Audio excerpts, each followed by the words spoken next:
Hey guys, welcome back to Blue Dawn Enduro, and thanks for following along on this dream bike build of mine. So just to review everything we've done, I just got my back order of few remaining protection parts, but I've got a lot done.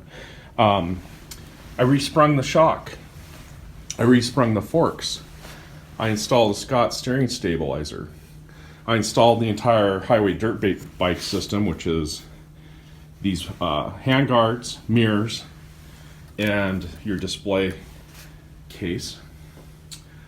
True North Motos installed the highway light kit, a horn. I didn't mention before, there's a brake.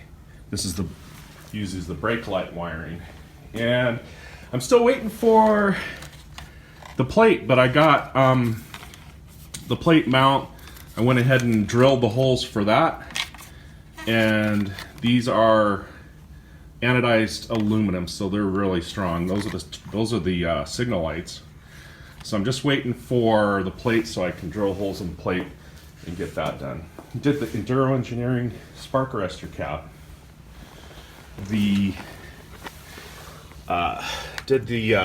Actually the dealer did the sprocket to a 52. I did the swing arm doubler. The dealer also did the flange protector on the cylinder if you take a hit on your expansion pipe. Save your cylinder.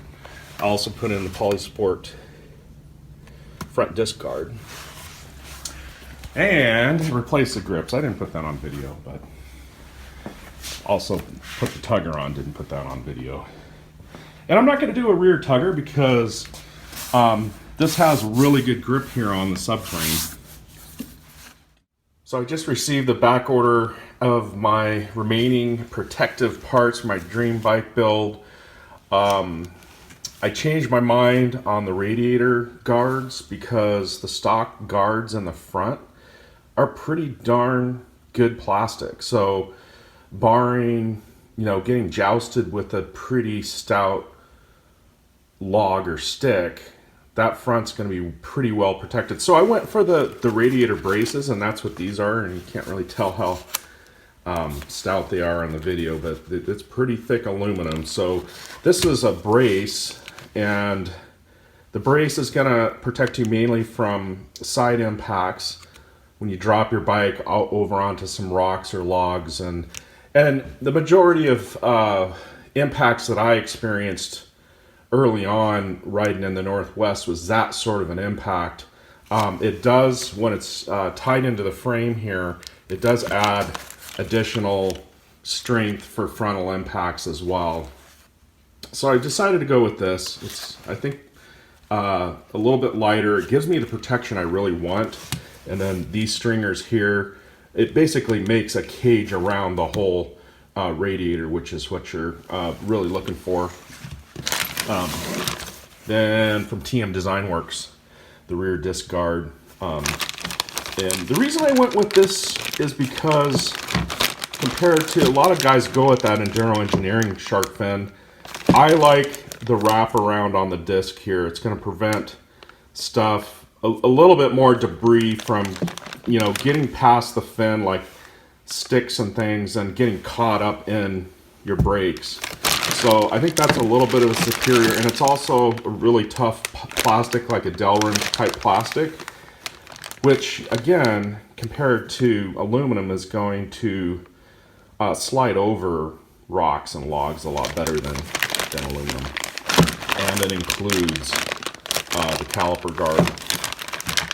One thing that I'm baffled with is both the Enduro Engineering and this is why they replaced the entire mount for the caliper. I wish they would just make, something that you can add on to the stock caliper, because I kind of feel like it's a bit of a waste. I know they're probably adding their own mount points to things.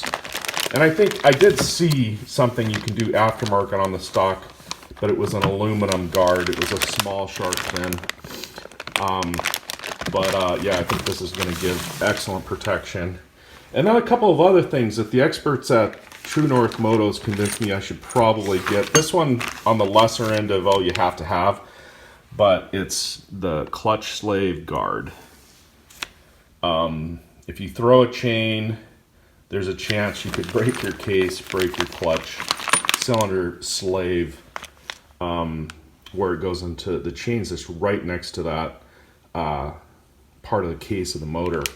So you're going to see that when it gets on. And then lastly, one little thing is on the stock fuel tanks, KTM and Husqvarna changed. 2019 was the last year they were using aluminum on the fuel tank tap. This is right at the bottom on the left side of your fuel tank. And mine is one of those composite plastic ones. And I've seen several videos where guys are snapping these right off at the nipple. And you're dead in the water out there riding if you do that. And it's very vulnerable. On that left side of the tank, if you fall over onto a stick or a log just the right way, that thing's going to snap off. So I looked into what the best way to get this was, and the OEM from KTM was the entire kit. It wasn't just this nut part. It was like all the parts around it ended up being like $85 or something like that. So I found that Slavens Racing, their machine, their own, which is awesome. This is only $25 because it's just the aluminum nipple, the aluminum nut, and you can reuse the existing parts. And it uses these quick connect. No, I don't know what you call these, but these straps are like what you use on PEX piping that they're using now in plumbing for new homes. And I've got a clamp for that, so yeah, I'm gonna use that. Let's get to it.